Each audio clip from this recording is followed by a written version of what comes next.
ಗದಗ ಜಿಲ್ಲಾ ಪೊಲೀಸರಿಂದ ಭರ್ಜರಿ ಬೇಟೆ, ಅಂತಾರಾಜ್ಯ ಕಳ್ಳರ ಬಂಧನ.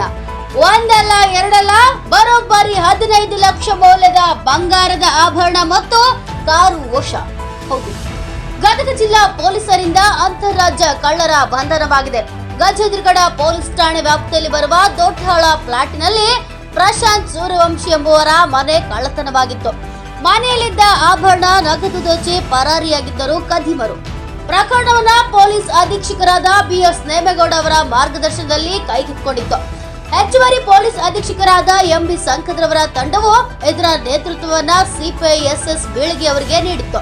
ಈ ತಂಡದಲ್ಲಿ ಗಜೇಂದ್ರಗಡ ಪಿಎಸ್ಐ ಸಮನ್ಗೌಡ ಗೌಡ್ರ ಹಾಗೂ ರೋಣ ಪಿಎಸ್ಐ ಎಲ್ಕೆ ಜೂಲಕಟ್ಟಿ ಠಾಣಾ ಸಿಬ್ಬಂದಿಗಳು ಸೇರಿ ಈ ಪ್ರಕರಣದ ಆರೋಪಿಗಳನ್ನ ಬಂಧಿಸುವಲ್ಲಿ ಯಶಸ್ವಿಯಾಗಿದ್ದಾರೆ. ಆರೋಪಿ ಹೈದರಾಬಾದ್ ಮೂಲದ ರಾಜು ನರಸಿಂಗರಾವ್ ಎಂಬ 28 ವರ್ಷದ ಯುವಕನನ್ನ ಬಂಧಿಸಿದ್ದಾರೆ.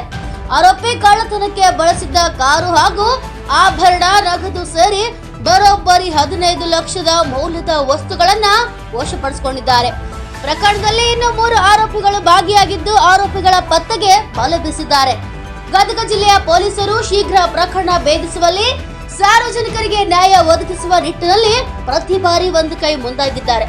ಇವರ ಈ ಕಾರ್ಯಕ್ಕೆ ಎಲ್ಲೆಡೆ ಶ್ಲಾಘನೆ ವ್ಯಕ್ತವಾಗಿದೆ. ಉಳಿದ ಆರೋಪಿಗಳನ್ನ ಶೀಘ್ರವೇ ಬಂಧಿಸುವುದಾಗಿ ಮಾಧ್ಯಮದ ಮೂಲಕ ತಿಳಿಸಿದ್ದಾರೆ. ಈ ಸಂದರ್ಭದಲ್ಲಿ ಗದಗ ಜಿಲ್ಲೆಯ ಪೊಲೀಸ್ ಇಲಾಖೆ, ಗಜೇಂದ್ರಗಡ ಶಹರ್ ಠಾಣಾ ಸಿಬ್ಬಂದಿಗಳು ಹಾಗೂ ರೋಣ ಪೊಲೀಸರು ಉಪಸ್ಥಿತರಿದ್ದರು. NKS 4 crime bureau Gadag.